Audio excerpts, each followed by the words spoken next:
From Ag Expert, it's the FCC Knowledge Podcast, a show that features great conversations about the business of farming while guiding you down the pathway to transition. That's really what I hope to take away from this conversation today, is to get that clarity out there, or at least start some decisions and sharing some goals together as a whole family that we can take forward and use.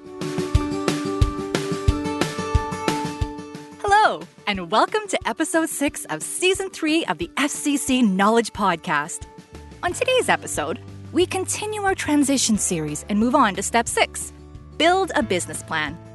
In this episode, we're sharing the first part of a great conversation captured at FCC's live virtual event on this topic.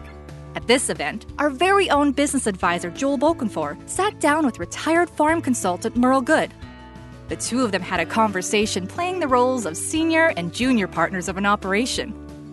In this scenario, Joel, the junior partner, is using the business plan as a tool for driving the farm transition discussion with his dad, Merle.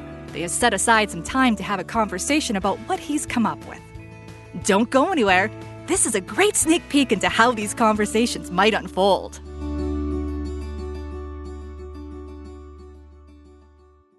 For today's show, let's call Joel and Merle's hypothetical operation Bokenfohr Farms. Let's jump straight into the event recording where one of our very own FCC staff is setting the stage for their conversation. Enjoy. Let's go. Today, we are discussing business planning in farm transition. There can be many audiences for a business plan: investors, lenders, partners, or those within the family who can provide clarity in a transition plan. That is the focus of today's session. We bring you to the Farmer's Den, where Merle Good, retired farm consultant, and Joel Bokenfohr, FCC business advisor, will share a real farm family case study on using a business plan to aid a farm family transition discussion. This session will focus on business relationship issues to review and discuss. So, our farm today is a fourth-generation family farm with 2 children. One is farming and one is not.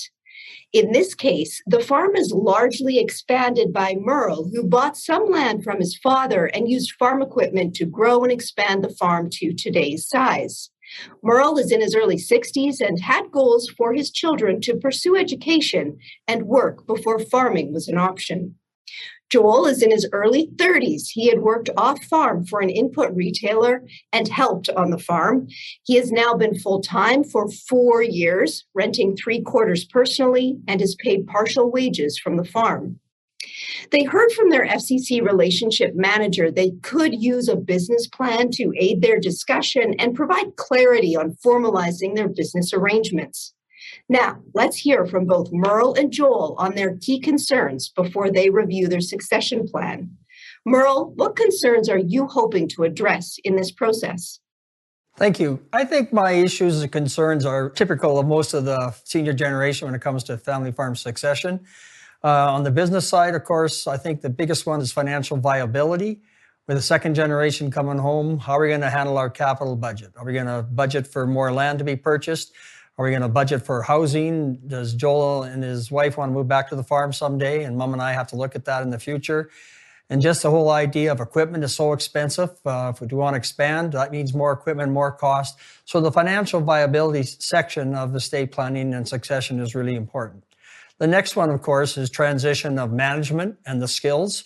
I have a lot of history of managing the farm, as I got it from my parents. So I think that I have to have the ability to transfer that to Joel, but also be cognizant of his enthusiasm and commitment to the farm. Farming is very unique. We have 2 businesses. We have one is the operating business, which is putting the crop in, taking it off. The second is the real estate business. As you all know, we have a large amount of capital in agriculture. Land has exploded in the last 20 years. So there's that issue of fairness between our 2 children. So that's an issue that we have that Mom and I have to wrestle with. Then, of course, the next one we go down to is the HR puzzle, or the human resources, as I've been told, is what is the goal of Joel and his wife? Do they have the capacity to really want to do this and take over the farm? If something happened to me early, can they handle this operation? The second one is commitment. And I feel Joel has proven that already with his commitment to come back while at university and also over the summers. The thing I'm a little bit concerned about, of course, as all farmers, is the daughter-in-law. Is she committed to the farm as much? Does she understand the commitment to the family? She fits in absolutely fantastic in our business, in our family, but just a little nervous about that. And I guess the last area is Joel's impatience. Of course, he wants the farm tomorrow. So it reminds me of a quote that one of the consultants had in one of the seminars I attended, where he said, "The good news is your son coming back to the farm. The bad news is he wants to buy you out with your money." So kind of looking at that is how are we going to make this all work when we do the transfer? And I guess with Joel's impatience I'm a little bit nervous sometimes of his competitive spirit, which sometimes I think he looks across the fence and says, how can they do this? And I really want to make sure that we analyze our own business rather than trying to judge our business compared to someone else. So I think that kind of wraps up my issues and concerns. Very excited. We're going to have this discussion shortly, and looking forward to the exercise. I'm sure many of you listening can relate to the list of concerns that Merle just identified, especially if you are also the senior partner. Financial viability through a farm transition is key. It's also important to make sure the junior generation taking over the farm has the capacity and skills needed to run the farm without you. There's also the issue of fairness, which also ties into making sure the role and expectations of your children's spouses are clear. If you are listening as a junior partner, it's worth noting that these might be some of the things on your parents' minds. So what are some of Joel's concerns as a junior generation? Let's find out.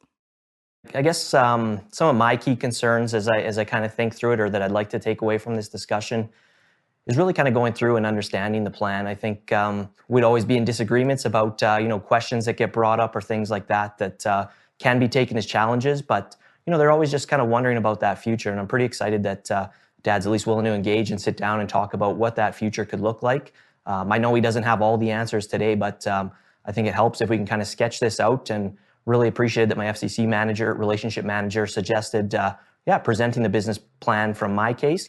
Because as well, I think really important, I think, for us that we stay close as a family, value Mom and my sister's input on this as well. And so want to make sure that they understand the plan and that there are some realities in this agriculture business that, it has become complex, and it's a little bit of a different operating environment than when Dad took over from Grandpa, that, I think a little more formality and putting some plans in place ahead of time are really going to do us a lot of value in the long run, so that, we don't end up in a bad spot for the family or for the business. And that's really what I hope to take away from this conversation today, is to get that clarity out there, or at least start some decisions and sharing some goals together as a whole family that we can take forward and use. And I think with a young family of my own and kind of looking to go forward or build our family, really looking for some operational clarity out of this as well, that as I commit my life to agriculture here, want to know that, there is a future and a plan and what we're working towards, and that, there's not going to be some misunderstandings in the future, and we can put that out there together. There's always the elephant in the room, right? Long-term equity and things like that we'll deal with. But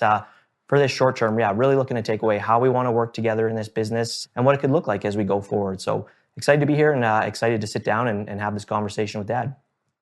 So Joel really wants some clarity on the operational plan. He wants to make sure there's a solid plan for the future, and that he and his father are on the same page if he's going to take over the family farm. He's also concerned about making sure to factor in the realities of the modern farming landscape into the plan. If you're listening as a senior partner, remember that this uncertainty and concerns around lack of clarity is something we see commonly with junior partners. There's clearly a lot for these two to discuss. So without any further delay, let's join in on Joel and Merle's conversation as a fly on the wall. What hard questions will be asked to evaluate their plan? Will there be any points of contention? Let's find out as Joel takes the lead and presents his thoughts on their potential business plan as they discuss their business arrangement going forward. All right, Dad. Excited that we're here to get this kind of underway. Thank you for coming in and sitting down with me to hear my pitch on kind of joining the farm operation. Like he's discussed in the past, we've had these discussions and chats before. So what I wanted to do was kind of sum this up. Some of it might look familiar from our past chats. But as a next gen, there's a lot of uncertainty. And I think getting this down in writing and at least putting it together helps us keep moving forward in our conversations.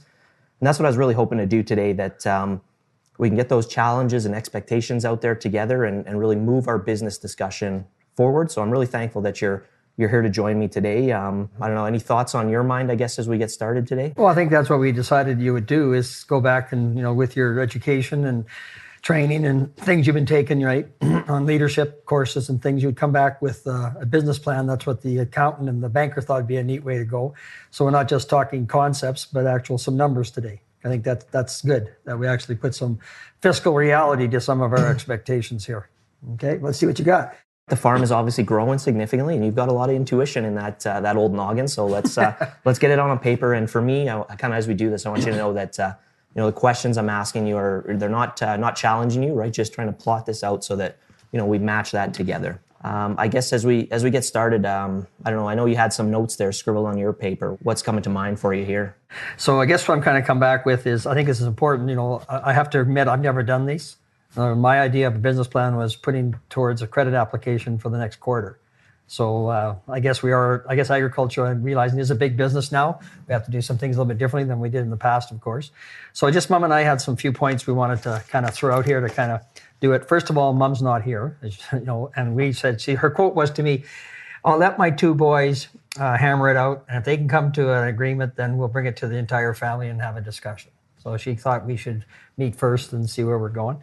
And then a little bit of a history. I know you know this, but just to reiterate the legacy that's carrying in my history and something that you're looking at. You'll be the fourth generation on this farm.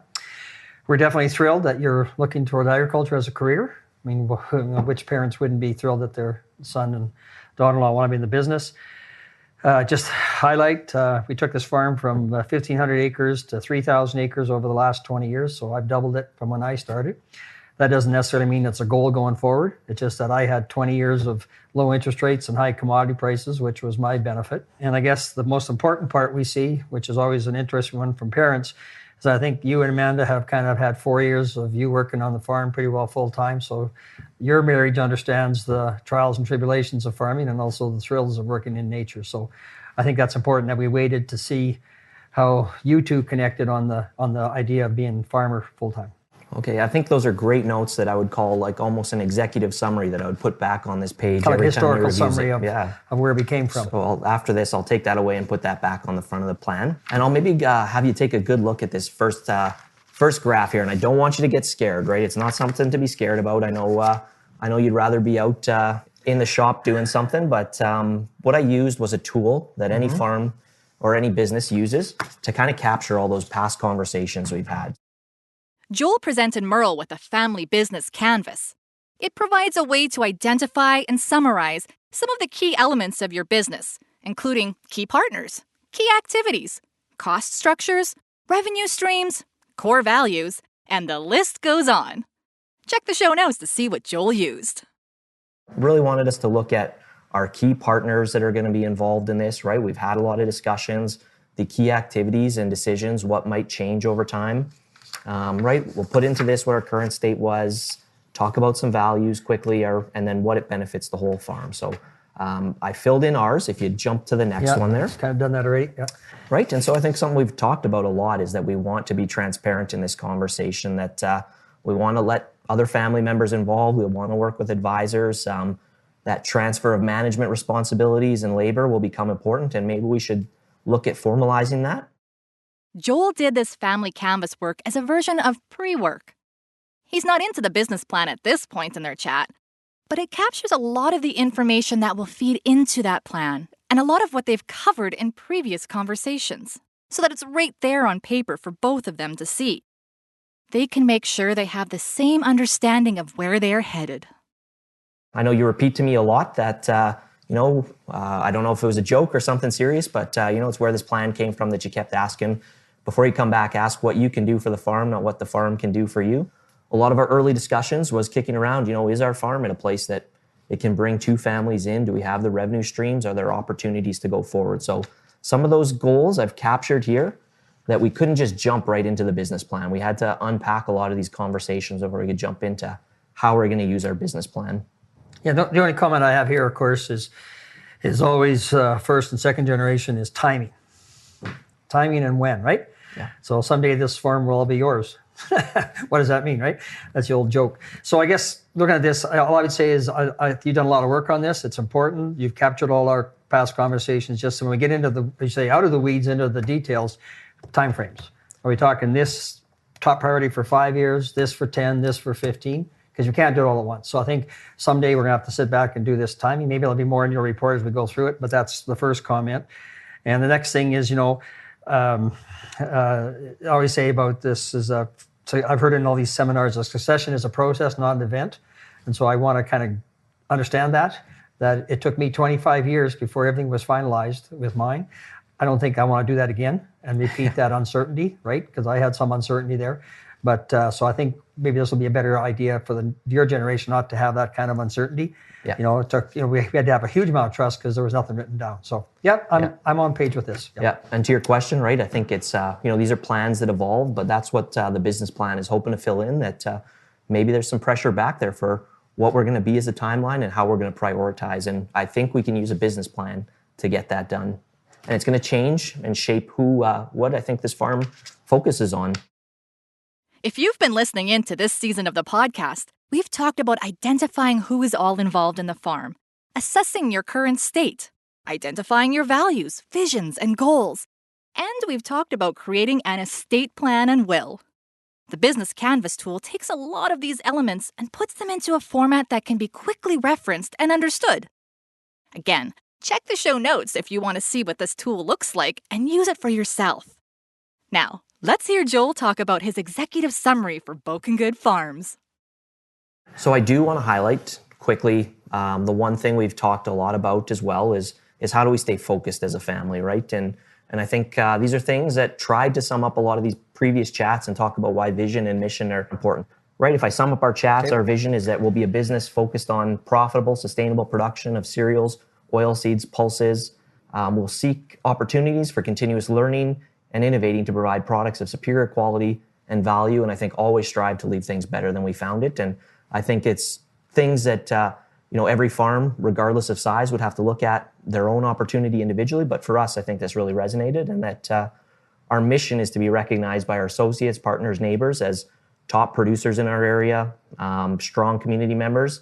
And I think that education piece is a really important one to our farm, but we seek to grow the people involved, our gross margin, and improve that land for the next generation.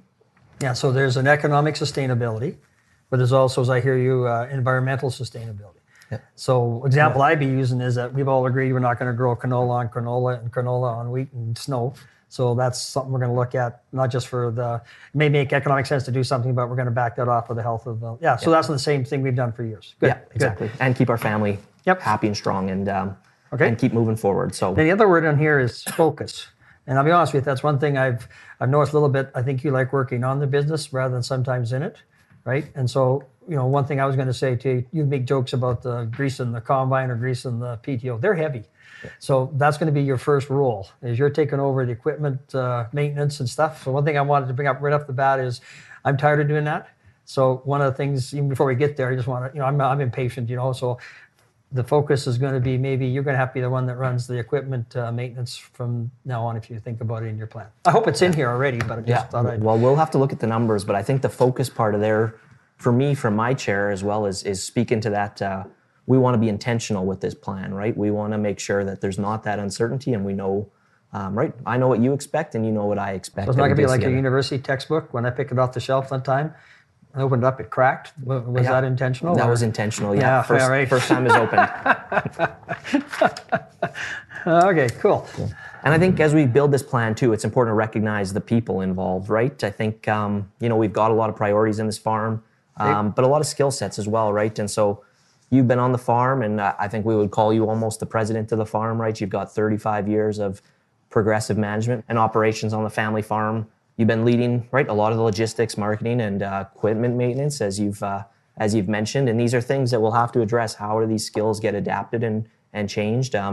Right, our vice president, Mom, Miss Good, 30 years as farm management. She's been kind of leading the charge on our record keeping, bookkeeping. Right, she's mentioned a lot that maybe that's not something she wants to do forever. And I think from an operations side that we do get a lot of support that we should probably recognize too. That right, my sister, your daughter, that she lives nearby and has been a lot of help during busy seasons at harvest, running equipment, helping to do parts and errands and things like that is something that we can't just ignore or replace. It comes in so handy. And then Bob, your friend as well, that he's been helping us a lot during seeding and harvest to help keep our equipment running. Just on that, I'm glad you recognized your sister. That's good, because she's been helping out in the fall and doing stuff, and she's been here to help us build our plan because she's a couple of years older than you, so she was out there before you were. So I'm glad you put that operational support. That means a lot to me as a parent. So I'm glad you brought her up. Yeah. Thank you. Yeah, absolutely. And I think you guys likely looking to reduce your role is something we'll have to identify in our farm skill set and experience listing, right? How things might change over time. Yeah, so you heard me complain about my arthritic knee too many times, right? Exactly, yeah.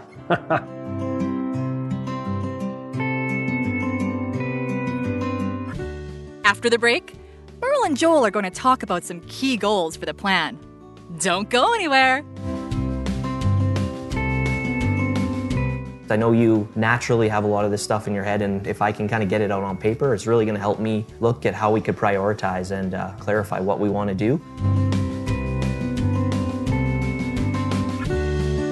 The FCC Knowledge Podcast is brought to you by Ag Expert, farm management software designed for Canadian agriculture. Learn more at agexpert.ca. Just a reminder to like, follow, or subscribe to our podcast on Google Podcasts, Apple Podcasts, Spotify, or wherever you get your podcasts. We'd also love to hear from you. Feel free to drop us a line at podcasts@fcc.ca.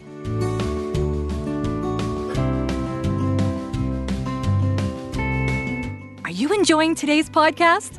You can watch this conversation in its entirety on the FCC website. This includes all slides and extended content. Check the show notes for the link, which will also include all documents referenced throughout today's episode.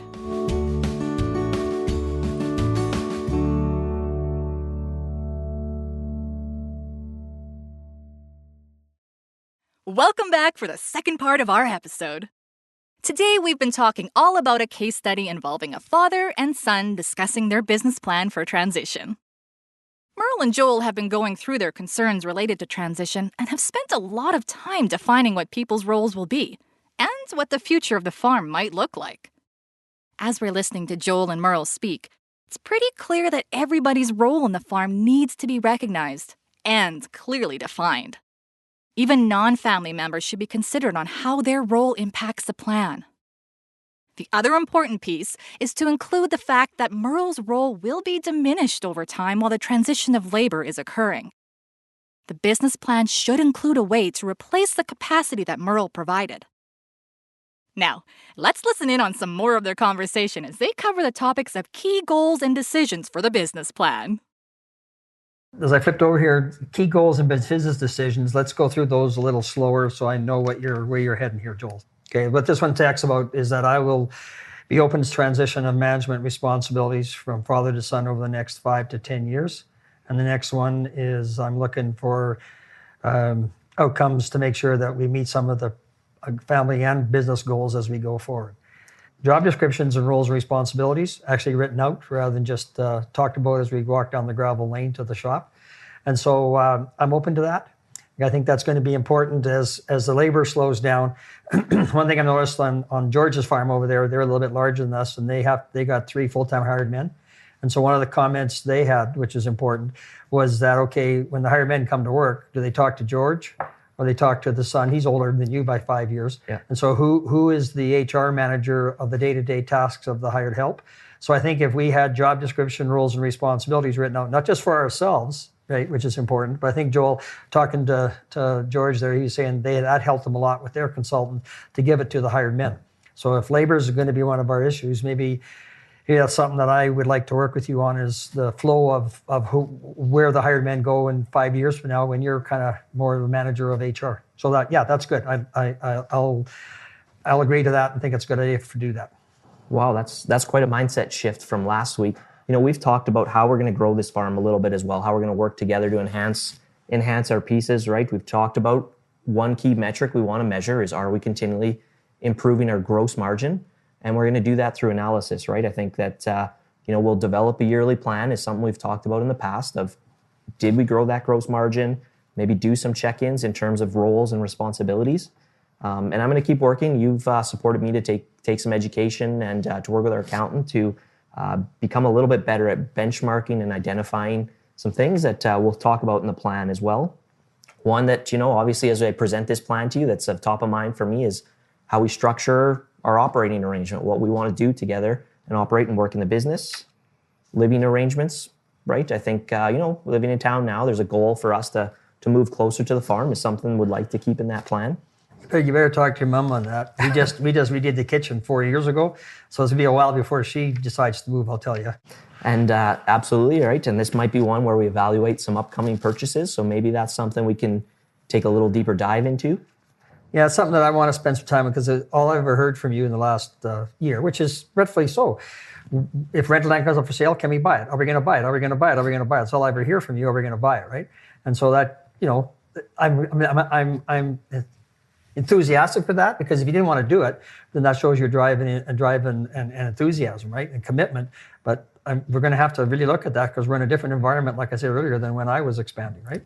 Absolutely, yeah. Yeah, and I think... So we'll wait for those numbers and we'll have a look at it then. All right. And for me, right, that gives me some clarity of should I be looking at opportunities to purchase something or should I look at, saving to purchase something from you and Mom? And then labor, right? I think, talking about labor again and really getting clear on things. Joel and Merle are really having a great discussion about their operational structure and how that ties into their financial viability and expansion. It's great to hear how honest they are as they hash out the details of their plan going forward. These are the same kinds of conversations you might strive to have during your transition. It's a great practice to begin documenting and to formally write out the key goals of your business plan. It's also great to see them flag items that require a deeper discussion as they go. Another great practice to follow. Good job of the key goals and decisions making, but there's too much to do here. Yeah, you're right. We'll have to come back to this. We can't get through everything. What would you like to prioritize in a plan? I think we have to look at our business operating arrangement going forward. As you know, we decided to form one business, and our corporation's been around for 20 years now, right? So we had that same discussion as we're having now. Should I farm independently or should we farm together? Historically, the goal was I started off small, joined Dad's company. That was, in my generation, the mode of success. Looking around the neighbor here, I see quite a few young guys that have their own business. Dad has his business, son has theirs. Now, some of the very large ones do that for tax. I understand that. But ours, we don't have that much of an income problem for that much taxation. So it really boils down to what do you think? Should we go together in one company or not? And so that'd be one of my biggest ones is that. And then capital purchases, you mentioned buying land. Should we buy land or should we not buy land as it comes up for sale? Like the thing about buying land is if a quarter comes up, no big issue, right, Joel? I mean, if we want to buy a quarter, we can afford it by subsidizing the other land to buy it, we'll definitely look at that, right? Especially good quarters. So we got to be strategic about saying we can never afford to buy land. Maybe we will, but we have to let one quarter go to buy a half, maybe, right? So that's something that I got to put my mind around. Yeah. And I guess the last thing is just that labor thing is kind of high on my list. Okay. I think that lines up. I think those three will fit into our financial model that we can kind of describe. And I think if we look at it financially, I've got some similar questions and concerns. I know you naturally have a lot of this stuff in your head, and if I can kind of get it out on paper, it's really going to help me look at how we could prioritize and clarify what we want to do. Yeah, now Mom wanted me to ask a question, and this is something that she's bugging me about. Of course, I'm 64, a little overweight. I'm on cholesterol pills, as you know. So if I died tomorrow, let's be honest, could you run this place? At this point, probably not, right? I think it's something that it takes a family, I think, to do this, and I've got a lot of growth I need to develop in the next couple of years, right? At least to get those key skills. I think I could get there eventually, but there'd be a little bit of a painful process. Yeah, but at least you can run the drone. I sure in the hell can't. But I mean, so I guess this is something I want to focus on. That we have to start looking, at this potential. Something happened to me, right? Yeah. And Mom or something. So if something happened in a hurry. So I guess that's I'm trying to understand that the times the old ruler of time. I look at where I'm at. Here I'm sitting here, and there's not much left of that ruler compared to what's been passed. So I guess this time about impatience necessarily is this goal of having this number one done, really hard in the next 5. Absolutely. So I can understand that. And that's where Mom's been bugging me about, if you died tomorrow, can Joel handle it? And I'm saying, yeah, sure he can. But, Yeah, okay, let's think about that one. Merle brings up some key questions and concerns. Are they going to create a joint venture, or will they have separate businesses? How will they decide who gets to buy capital purchases? One of Merle's main concerns is that Joel doesn't yet have the skills and capacity to run the farm should Merle suddenly pass away. While the business plan is a process, there is a certain amount of urgency that comes with the transition as well. Joel decided he would put down these thoughts on paper to help prioritize and clarify how they want to address specific concerns. As a junior partner, this can sometimes help to document what the senior partner is thinking, or what your understanding is of what they are thinking based on all the things they've shared. By taking the lead to get it on paper, you can take a good step towards clarity.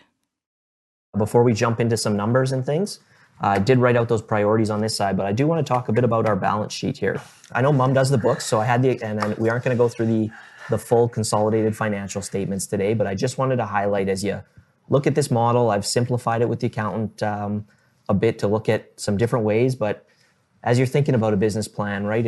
When you're bringing the ones into the bank, this one's a little different. So I know a little empathy on this. These are hard things to go through, but if we put numbers to it, a lot of value, I think, to us, and we'll maybe come to that. So if you're looking at this plan, we could be in any industry, but since we are in grain, right, I'm really looking at it that, right, our investments are almost the crops if we're treating it like that, and that flows through into our different enterprises. So, right, if we do something else or we take on a different thing, that's a different set of investments going into the income statement, how we deal with our revenues, expenses, net income. And I think because we had that discussion on operating, right, versus equity at this point, we're going to spend on the farm probably a lot of our conversation in that talking about this income statement and the assets. I mean, we were having a discussion the other day on net worth versus book value. Yeah, I think this is really, really important. Is that one thing I like about the company statements, of course, right, that we've had for 20 years, is net worth versus equity, because equity is really the value of your business without inflation on land.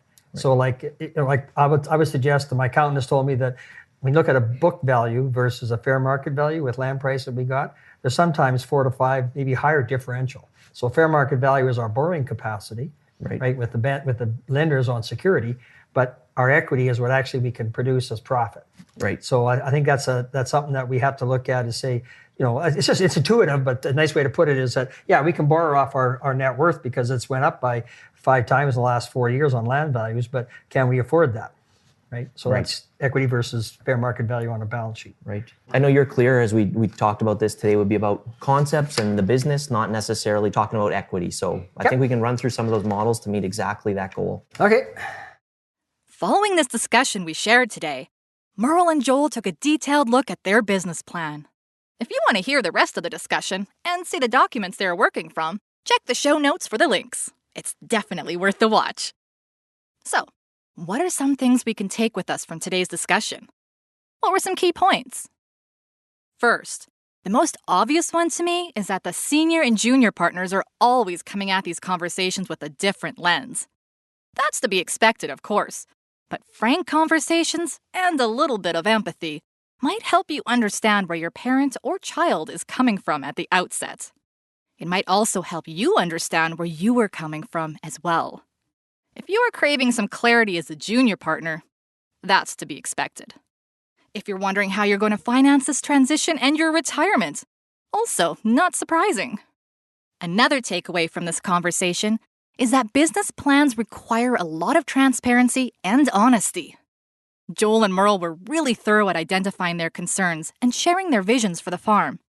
They laid out their thoughts around things like what is fair for the siblings, how is the business going to be organized, who is going to do what role going forward, and what is their approach to future expansion of the farm.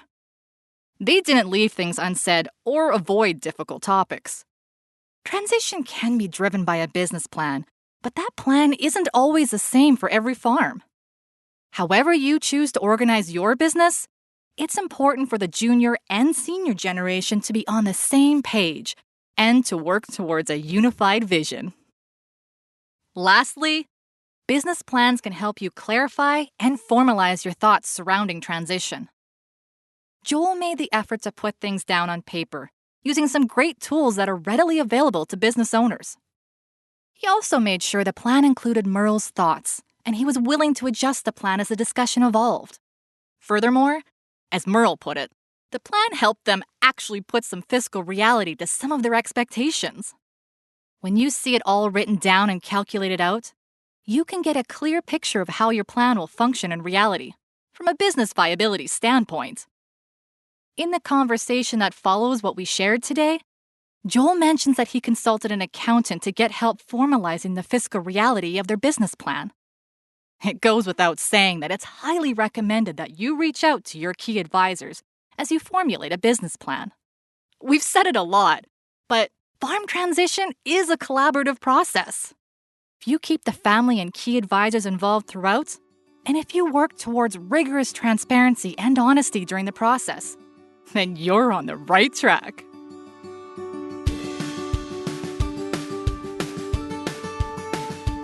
Well, that about does it for today's episode. Remember, if you want to see the rest of this conversation and get some more info about business plans, check the website for some valuable links.